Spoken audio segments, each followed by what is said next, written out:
据悉，中国核弹头数量一直是国家最高机密，不被外界所知。但前段时间，美智库最新数据公开世界各国核弹头数量，其中中国约320枚的核弹头数量，不是多年一成不变约250枚数量的推算。虽然实际数字还是存在疑惑，但不免有人担心，以中美核弹头数量差异，中国在遭受核打击后的核报复，对美国本土的核报复能有多大？中国科研人员真的试验了。近日，多维新闻12月27日援引中国兵工学报12月21日报告，由北京理工大学荣吉利教授领导的研究小组与中国运载火箭技术研究院的研究人员合作进行的，也就是中国最大的洲际弹道导弹开发商。因此，在一定程度，这些数据能够提供一定的理论依据。据南华早报12月26日文章称，这项研究是中国政府已承诺不会在先发制人的打击中使用核武器，但也没有排除使用核武器进行报复的可能性。因此，中国的意思很明显，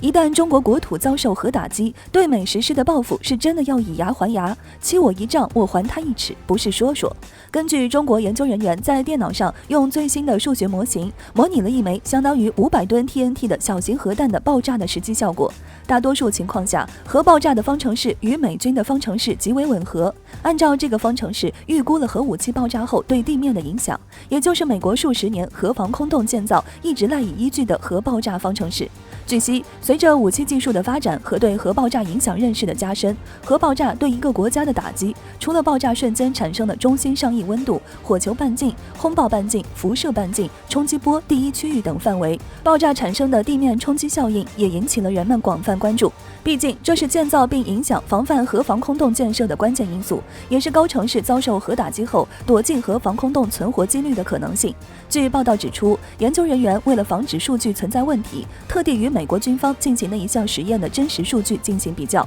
发现真实情况与中国研究推算的相同。这项结果表明，核爆炸造成的土壤和岩石的变形超过预期，可能导致地下设施的结构破坏，也表明按照这个标准建造的核防空洞很大程度抵御不住核打击。研究小组称，这个公式基于20世纪60年代早期的实验数据得出，并不完美。但据悉，这段时间刚好是美苏冷战期间，也是美苏军备竞赛的开始。这段时间不论美苏，中国也曾因为三国巨大的核弹头差距，建设大量核防空洞。依照这段时间建设标准，美国在很长一段时间的核爆炸防空洞基本都是以这个为标准。冷战胜利后，美国超级大国的地位以及军事力量，虽然不知道是否按照防空标准重新建设，但以现在美国的不少地方基建措施老旧程度可以看出，可能不大。虽然最新报告表明中国约有320枚核弹头，但想想07年，检视还表示中国核弹头至少700枚。上世纪有些报告甚至表示中国核弹头早在上世纪达到200枚。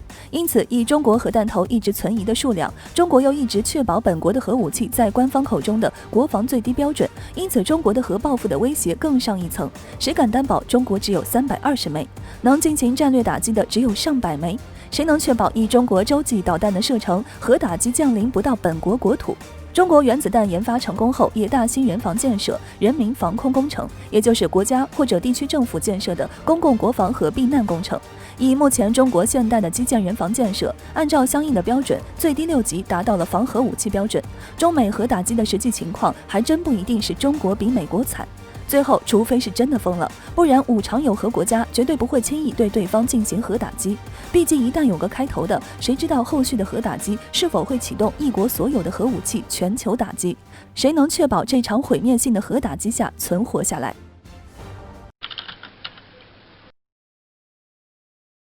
事情最开始是在12月29日，印度媒体 ANI 在社交媒体上大肆污蔑中国和巴基斯坦的关系，破坏两国友谊，声称后者是前者的一枚棋子，引来了不少人的关注。而随着事态的发展，不少人的注意力却被该媒体另一条关于中印喜马拉雅山脉地区一线的报道吸引。根据 ANI 的报道显示，边境警察部队 ITBP 第55营军官贾哈接受采访时指出，前线的印度士兵穿着防寒服在刺骨的寒风中巡逻，但是依旧保持着高昂的士气，始终处于高度战备状态。不过，在被询问关于营地布置的时候，这名印度军官却表示，因为前线的恶劣环境和苛刻的地形限制，后勤力量难以覆盖一些关键地区，这就导致 ITBP 的士兵面临着各类极寒天气的侵袭和随之而来的疾病，比如冻疮和失温。对此，该部将力量按照60%和40%的比例进行分配轮换，让前线轮替下来的士兵在后方进行休养。不过，显然这名印度军官始终不会进入这60%之中，似乎也是察觉到这番话中不太稳妥。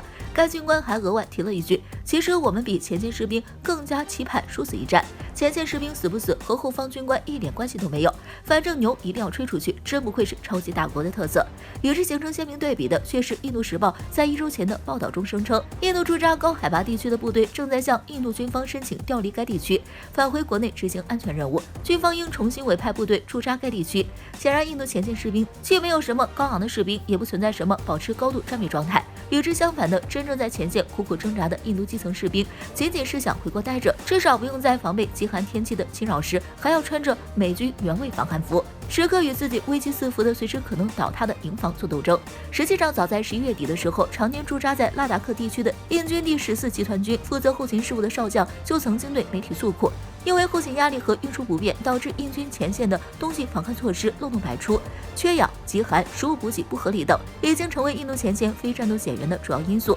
即便没有这一次的对峙局面，第14军往年的非战斗减员就高达20%，今年又硬塞了好几万人在前线，这些比例恐怕会更加夸张。如今每天都在减员，10万人能活着回去2万已经不错了。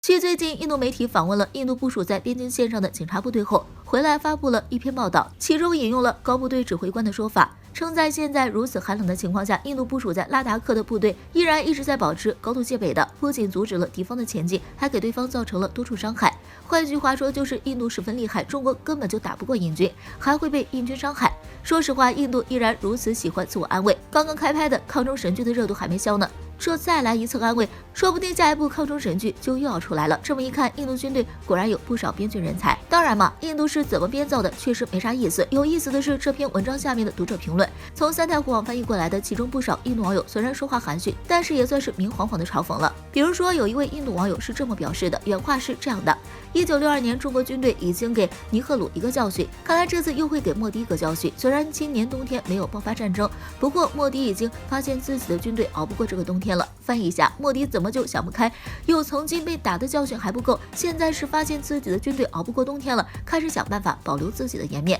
而如今已经是12月底了，2020年的经济数据也都能估计一个差不离的。所以这位网友后面还表示，印度今年的 GDP 才1.7万亿美元，想要达到5万亿美元的目标，什么时候能够实现？2070年吧。经济比不过，军事实力同样被嘲讽一通。比如一位印度网友表示，曾经尼赫鲁说，只要一开战，中国军队就会一触即溃，结果一枪都没打，印度士兵就自己投降了。甚至有印度网友自我膨胀，将印度各种各样的武器装备应有尽有，完全不怕任何战争，结果背对。你以为印度会造无人机？还有一位网友表示，前几天才看到有报纸说，中国人坐车越界进入印度领土，还威胁印度村民，但是印度驻藏边境警察还没有发觉，直接等村民报告后才恍然大悟。先不说这个消息的里面掺杂的假消息输入，就说针对这样的情况，印军怎好意思说自己严谨非常呢？作秀都不如。不过说实话，从印度网友的评论中还是可以看出来，还是有不少清醒的网友对印度的实力有自知之明，但是依然有被印度上层给洗脑气很深的网友，对印度军队的实力深信不疑，导致时不时就要出一次自打脸的操作。就前2天，印媒还对中国在拉达克地区演习的150坦克羡慕不已，直呼自己从俄罗斯买回来的重坦啥都是，完全无法威胁到中国的轻坦，现在却表示自己无敌厉害，都能吓到中国了，只能说不愧是印度嘛。